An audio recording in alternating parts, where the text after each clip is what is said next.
I heard you've been spending a lot of time at your auntie house. How's the couch life? Got my woman and my baby living there. It's hard, man. But you know, everybody can't do what you do. Really, what I do getting played out, Dre. Where the money at? Why you gotta be so ruthless, cuz? I'll make a few changes. Where you think you going? I'm just trying to get home. That's my son. You need to get back in the house or I will ruin your night. I gotta talk to my moms like that. Man, this is a great movie. I know it's been like you guys' baby forever, but I mean, even for the fans, like we've knew that this was coming out, and it feels good to just finally see it on screen and see hip hop and the rap business and all that stuff that went on told in this type of fashion. My first question, to you guys, though. There's been biopics done on living people like like Stephen Hawkins and Mark Zuckerberg, but how does it feel to be a living man and see yourself recreated on screen, and especially for you to see your son doing it? I mean, it feels great just to be a part of it, to be able to have it in our own hands and to, make sure that we do it justice. So that's fun as a filmmaker, to be able to kind of have your own destiny in your own hands. As a father, just seeing your son step up, that's something that I think everybody can relate to.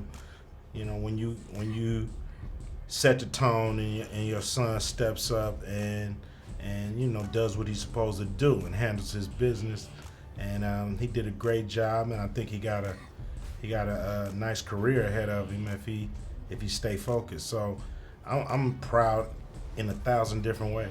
Yeah. How about you?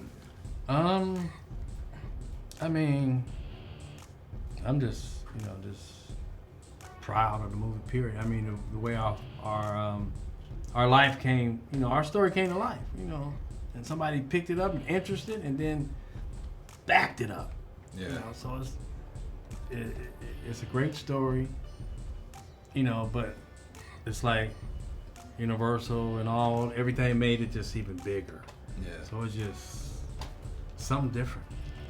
If you had the chance to change the situation, would you take it? Just hit that first beat hard. All right, you cruising down the street. All right. Cruising down the street in my 6'4". Hey, that was dope, eh? Now, I know this project's been kind of in the mix for like 15 years or so, and sadly, over that time, there's been a lot of violence done on behalf of police against black people and everything. But the timing of this picture and the message of fuck the police, when everybody's kind of feeling a certain way about policing in America, do you think that timing just kind of meshed perfectly to kind of bring what you guys were feeling in 91, 95 to life in 2015?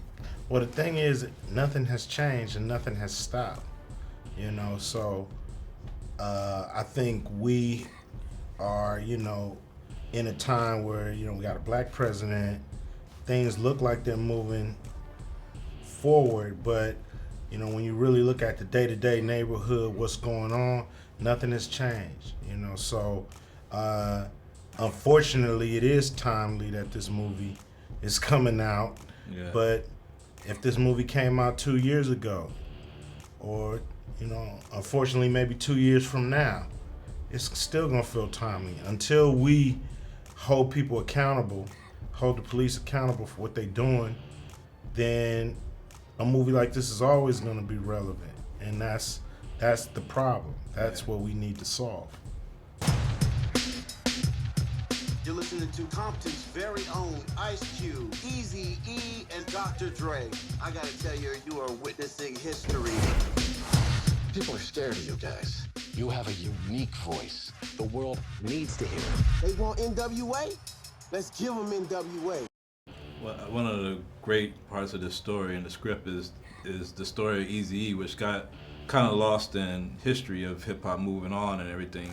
But what did it mean? Everybody talks about Magic and how him being diagnosed with AIDS was such a big deal. What did it mean for hip hop to contract and die from AIDS, and to see like the community have to react to that? Yeah, go ahead. Just let us know that, we're all part of the same family. We all part of the same community. Doesn't matter what you do, everybody can be affected. And it just lets us know that we're all connected, and you know, we put these titles on each other that creates boundaries, but at the end of the day, we all people, and we all got to figure out how to live with each other. So, you know, to me, it just made it real. And, you know, sometimes, you know, God will sacrifice somebody like Eazy-E to teach more people or another generation what it is. Now through this movie, he's going to teach again. You know what I'm saying? So, you know, and it's always a moment because AIDS is still ravishing our community, and we still have to protect ourselves a lot better. Last thing, last Friday, I mean, it's you and Gary. We're gonna get a word on last Friday. That's something else I've been holding out for.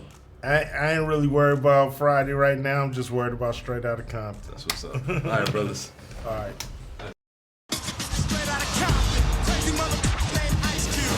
This is only the tip of the iceberg, gentlemen. What's going on? What do you have in that bag? Are you kidding me? You can't take that in a bus. When I'm called off, I got a sawed off. Squeeze the trigger and bodies all hauled off. Your songs glamorize gangs and drugs. Our art is a reflection of our reality. You guys supposed to be somewhere? These are artists. Rap is not an art. You cannot come down here and harass my clients because of what they look like. I promise you, things gonna be different from here on out. Listen, to be honest with you, I don't know anything about hip-hop, but I know that you're special. You want to be involved with this gangster life? Here we go. Speak a little truth and people lose their mind. This isn't the Crips and Bloods. This is a threat from the federal government. They're trying to tell us what we can't play. This N.W.A. Yo, Dre. What up? I got something to say. We can keep going, man. We can take over the goddamn world. Feel a little gust of wind and I'm